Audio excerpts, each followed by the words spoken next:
Hey guys, welcome back. Wild card കയറി കഴിഞ്ഞാൽ തിരിക്കും മറയ്ക്കും പറയ്ക്കും എന്നൊക്കെ പറഞ്ഞ് കയറിയിട്ട് ഫസ്റ്റ് ഡേ തന്നെ കയറിയതിൽ കൂടുതൽ ആളുകൾ എയറിലാണല്ലോ ഡേ.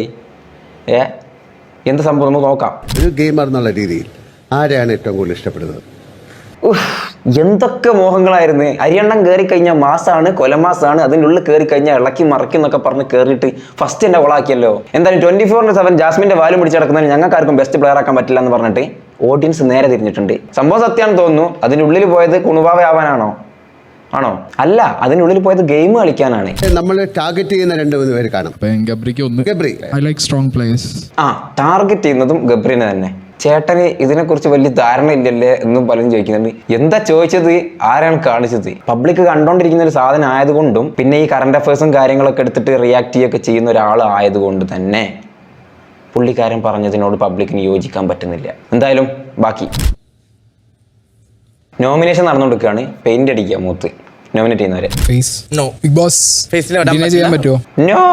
ഫേസിൽ വേണ്ട, ഫേസിൽ വേണ്ടെന്ന് അതിന് മുമ്പേ പറയുന്നുണ്ട്. ഏകദേശം തീരാനായപ്പോഴേക്കാണ് സീക്രട്ട് ഏജന്റ് നടത്തിയത്.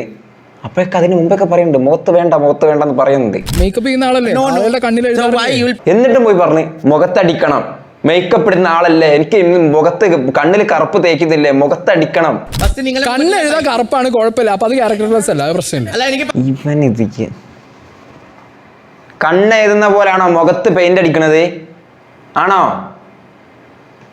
കാറിലിരുന്ന പോലെ ആയിരുന്നു. ഓക്കെ, ബിഗ് ബോസ് പറയട്ടെ. ബിഗ് ബോസ് പറഞ്ഞാ ഓക്കെ, ബിഗ് ബോസ് പറയട്ടെ എന്താ പറയുന്നത് നോക്കാം. ഒരാളുടെ സമ്മതം കൂടാതെ മുഖത്ത് തേക്കാൻ പാടില്ല.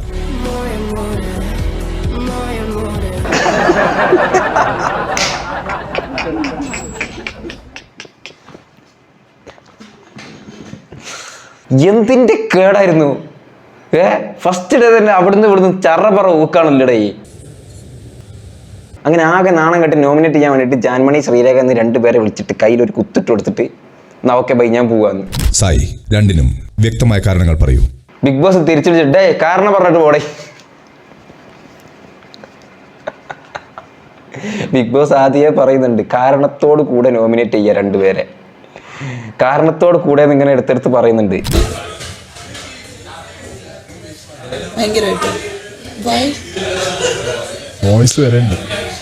എന്താണ് വിദേശവും എന്താണ് കയ്യപ്പെടുത്തോ ഹഗ് ചെയ്യുന്നത് നെറ്റിലൊരു ഉമ്മ തരുന്നത് മനസ്സിലാവാൻ പറ്റൂലേ? ദെൻ ഫസ്റ്റ് അണ്ണ ഉള്ളിൽ കയറിയിട്ട് പുറത്തുള്ള കാര്യമൊക്കെ ജാസ്മിന് പറഞ്ഞെടുത്ത് who is the best player ഇപ്പൊ കയറിയല്ലേ നിങ്ങളൊന്ന് പറ, ആരാണ്? സായി, പുറത്തുള്ള കാര്യങ്ങളെ കുറിച്ച് ഒരു കാരണവശാലും ഇവിടെ സംസാരിക്കാൻ പാടില്ല. എന്തിന്റെ കേടായിരുന്നു? അറിയാൻ മേലൊരിച്ച് നോക്കി. എന്തിന്റെ കേട? ഞാൻ അറിയാൻ മേലൊരിക്കും എന്തിന്റെ കേടായിരുന്നു. സംഭവം കോമഡി അതല്ല. ജാസ്മിൻ തന്ത്രപൂർവ്വം പുറത്തുള്ള കാര്യങ്ങളൊക്കെ ഒപ്പിയെടുത്തിട്ട് ലാസ്റ്റ് കൊണ്ട് നോമിനേറ്റ് ചെയ്യുകയും ചെയ്തു. വളരെ നല്ലൊരു കാര്യം അയച്ചിട്ടുണ്ട്. കിടന്നിട്ട് ഇങ്ങോട്ട് ഉറക്കം വരുന്നില്ലല്ലോ ദൈവമേ, നമ്മളിനി എന്ത് ചെയ്യും അല്ലയ്യ? എന്ത് ചെയ്യും? ലാലേട്ട എനിക്കൊരു കാറ് മേടിച്ച് തരുമോ പ്ലീസ്? എനിക്ക് കാറില്ലാതെ ഉറക്ക് വരുന്നില്ല.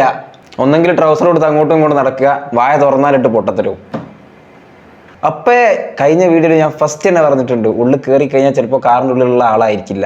വായ തുറക്കാനാവുമോ, എന്തെങ്കിലും പറഞ്ഞു കഴിഞ്ഞാൽ തന്നെ പൊട്ടത്തരാവുമോ എന്ന് അറിയില്ല. ഒരു പയ്യൻ കമന്റ് ഇട്ടായിരുന്നു.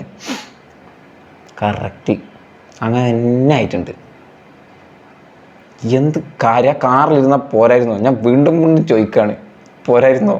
ഓക്കെ, ബാക്കി ഏറ്റവും കൂടുതൽ ആൾക്കാർ എന്നോട് പറഞ്ഞത് ജാസ്മിനോട് ഒരു കാര്യം പറയണം. പക്ഷെ അത് ഇവിടെ പുറത്തെ കാര്യം ഇവിടെ പറയാൻ പറ്റത്തില്ല. ഒരിക്കലും ഇല്ല. പുറത്തെ കാര്യം പറഞ്ഞാൽ ഹരിയാണനെ പോലെ ആകും, വെറുതെ പണിക്കണ്ട. അപ്പം എനിക്ക് എന്റെ അഭിപ്രായം പറയാലോ. ഉളുപ്പുണ്ടോ ജാസ്മിനെ എന്നായിരുന്നു ആൾക്കാരുടെ ചോദ്യം. എന്തായാലും സഹോദരൻ ഫസ്റ്റ് തന്നെ പാചകം ചെയ്യലൊക്കെ തുടങ്ങിയിട്ടുണ്ടെങ്കിലും അതിനിടയിലുള്ള എന്തൊക്കെ പൊട്ടത്തരങ്ങളൊക്കെ പറയുന്നുണ്ട് ഒരു സൈഡിൽ. അങ്ങനെ ഫുൾ ഫോം അത് ഫാമിലി ഞാൻ പക്ഷെ അങ്ങനെ തെറ്റിദ്ധരിക്കണ്ട. അതെ, അവിടെ ഇങ്ങനെ ഒരു സംഭവം നടന്നിട്ടുണ്ട്. അഭിഷേക് അങ്ങനെ തെറ്റിദ്ധരിച്ചു എന്നൊക്കെ പറഞ്ഞിട്ട് അതും വലിയൊരു ഇഷ്യൂ ആയി മാറിയിട്ടുണ്ട്. ആ ഒരു കാരണത്താൽ എല്ലാവരും കൂടിയിരുന്ന് നോമിനേറ്റ് ചെയ്ത് 5-10 വോട്ടും കിട്ടിയിട്ടുണ്ട്. പവർ റൂം പവർ ടീമിന് മാത്രമായിരിക്കും. ക്യാപ്റ്റന് അവിടെ പ്രവേശനം ഉണ്ടായിരിക്കില്ല. എവിടെ പരിപാടി അവതരിപ്പിച്ചാൽ തന്നെയാണല്ലോടേ. ഒന്നും ഒരു മെനാവുന്നില്ലല്ലോ. എനിക്കറിയില്ല. സീക്രട്ട് ഏജന്റ് എല്ലാം കൂടെ ഓപ്പൺ ഏജന്റ് ആയി മാറിയിട്ടുണ്ട്. സൂപ്പർ ആയിട്ടുണ്ട്. എന്തായാലും എന്തായാലും ബാക്കി നമുക്ക് പിന്നെ കാണാം. ബൈ.